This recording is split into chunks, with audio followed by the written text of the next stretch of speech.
It's time to round up one of the biggest topics of the week, and it doesn't look like HISD's grade inflation scandal is ending anytime soon. We've learned the nation's 7th largest school district may soon be forced to defend itself in federal court. Parent activist Jerry Monroe tells Fox 26 reporter Greg Grugan he's engaged a legal team that was active in Atlanta's catastrophic cheating scandal. Monroe says the class action lawsuit will be planned later this month to protect teachers who've been forced to inflate grades, as well as educators unfairly released by the district. But is the legal challenge insurmountable given the immunities Texas public school systems have? HISD grade fixing scandal, that's our topic this half hour. We want to hear from you. You can weigh in on our Fox 26 Facebook page or on Twitter. Be sure to use the hashtag Fox26forlife. Joining us live in our newsroom is our roundup panel. It's led by our senior legal analyst Chris Tritico, our news analyst Mustafa Tamiz, and public policy analyst Jackie Bally. Good morning, guys. Good morning. So what do you think about this? Do schools, how difficult is it to sue a school district? You know, in Texas, school districts have immunity. Government has immunity in Texas for any action except damage people who are damaged by their property. So if they run over you with a school bus or a bookshelf falls over in the library, you can sue them for that. Other than that, they are generally immune from suit. And so this lawsuit that Mr. Monroe is planning is a very difficult one to maintain. B, in Texas, the legislature has changed the class action rules such that it's very, very difficult to file a class action lawsuit in Texas.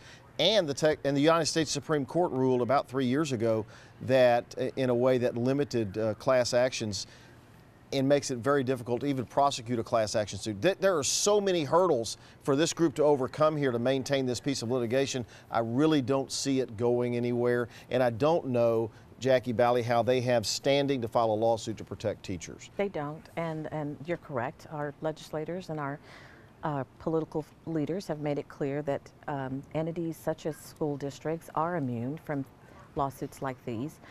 They may have been successful in Atlanta, and that's probably why they're trying to do it here, but it's not going to be successful here. I think we should look at what's really the problem here. The real problem is both administrators, teachers, and parents and students are having problems with the way standardized tests are being administered and the way that they're being evaluated in our state overall. The Houston Chronicle just wrote an article stating that this is the last couple of years we've seen a larger gap between minority students and white students, which is the reason why we wanted to start standardized testing in the first place, was to give money back to the districts that needed the most, or the schools that needed money the most, and we're now seeing that gap widening. So the original intent— HISD dropped this year statewide. Correct, and the original intent of why this act came to be is not being fulfilled. So we need to look at the law just overall. And this particular scandal in HISD has really nothing to do with teachers. This is all administration driven on this scandal in forcing them to change grades. But that doesn't change the fact that there's extreme hurdles for this group to overcome.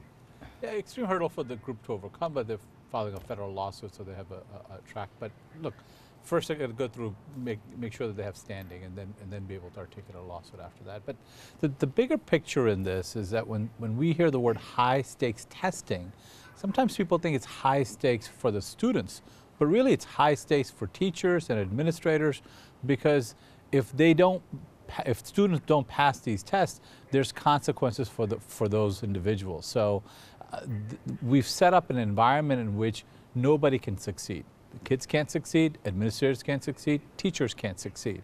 And this accountability measurement that was created decades ago is not only failing our students, but it's really creating these type of environments where schools just can never make it out. And so we've got to put an end to it, and we've got to put an end to it soon. All right, let me go to Sally. She's monitoring our social media. Okay, let's take a look at Twitter. The first tweet we're going to show you is from our reporter Greg Grugan, who broke this story several weeks ago. Greg says activist Jerry Monroe hoping to attract more HISD whistleblowers with legal action amid the grade-fixing probe.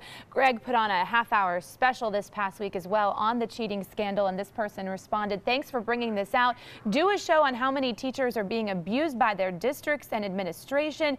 She adds, inflating grades is happening in all districts. Check surrounding districts too. And then this person says, I taught for HISD for a few years and I was never pressured to change grades. Well, look, it depends on the school you're at, the level that the school's at with respect to standardized tests and their ability for the students in that particular school to pass. I don't think because one teacher says I didn't get pressure to change grades, that means it's not happening at all.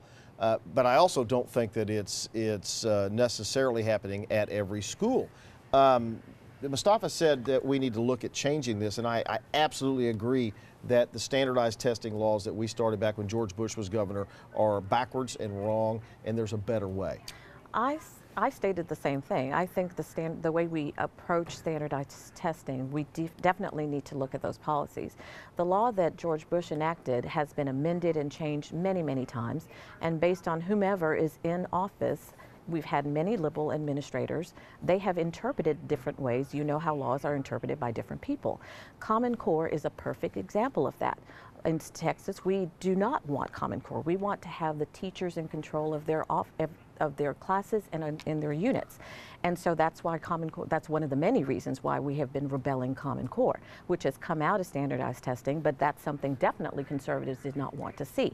So yes, I do agree that we need to look at this policy. We need to make sure that it's more about teaching the students, more about passing. That's why you've seen Governor Abbott.